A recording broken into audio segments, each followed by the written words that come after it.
Hello and good morning. I didn't set the alarm clock today. I thought to myself, I'll wake up when I do naturally, see what time it is, and then if I have got time, I'll go fishing. And as you can see, that certainly was the case. I enjoyed my session yesterday so much in this particular spot, just that one fish, but it was a very good perch. I decided to come back. I've got the float out there. I'm watching a little orange tip sticking up just above the water. I put some maggots out there and I've just made a cup of tea. So the waiting game begins. I've just had a bite there, well, movement on the float, and it most definitely is this time. Oh, struck into something then, but the connection wasn't made. Tell you what though, that's certainly an encouragement. So, drop the bait back out there, continue where I was with my cup of tea, and then we'll see what happens next. Oh, the float's going again.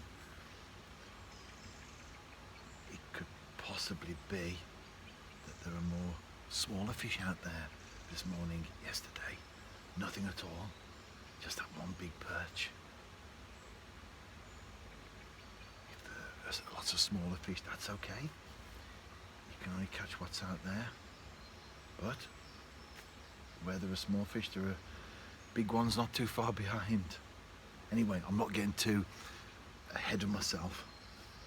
I've got to see what's out there and test the water, so to speak, and that's what you do when you go fishing, don't you? Even on regular spots or the canal, which is quite uniform, even individual swims can fish differently one day to how they do the next. That second one didn't develop, by the way, but it will be interesting to see where this short visit to the canal this morning goes. Yes, I'm into a fish, and it's a good one. Probably not as good as yesterday. In fact, I can see it. It is a perch. It's in the net.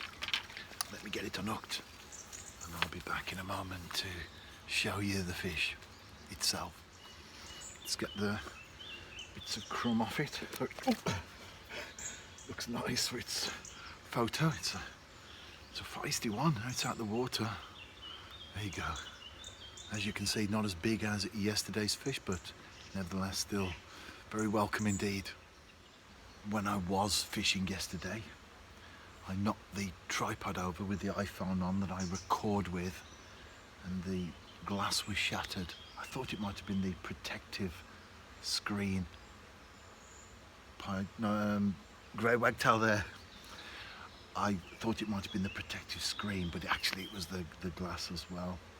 So a lot of the surface of the phone looks like a spider's web. These things happen, don't they? Fortunately, it is an old phone. Since that one came to the end of its contract, I've had another one.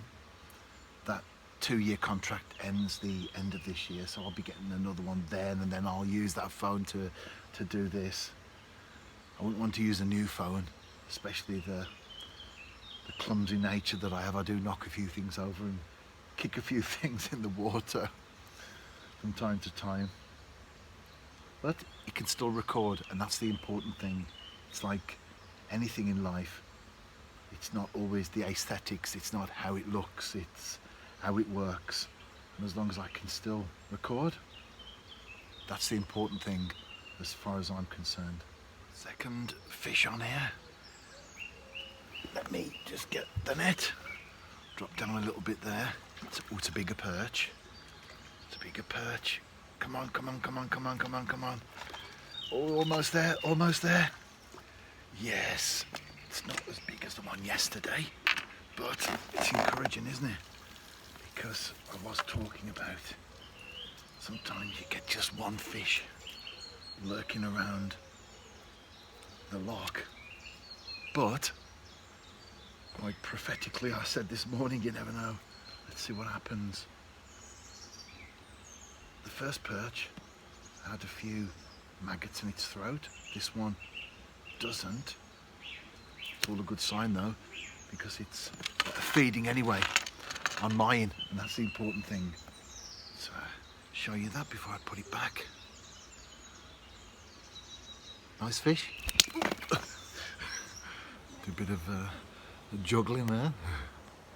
There you go. Just the 2 fish today. Mind you, a very short session. I'll be on my way home shortly. And then tonight, the big game, England versus Italy. If England win, I'll be very, very happy. If they don't, I won't allow it to affect me. That's how to go about life, isn't it? Take the highs and reject the lows.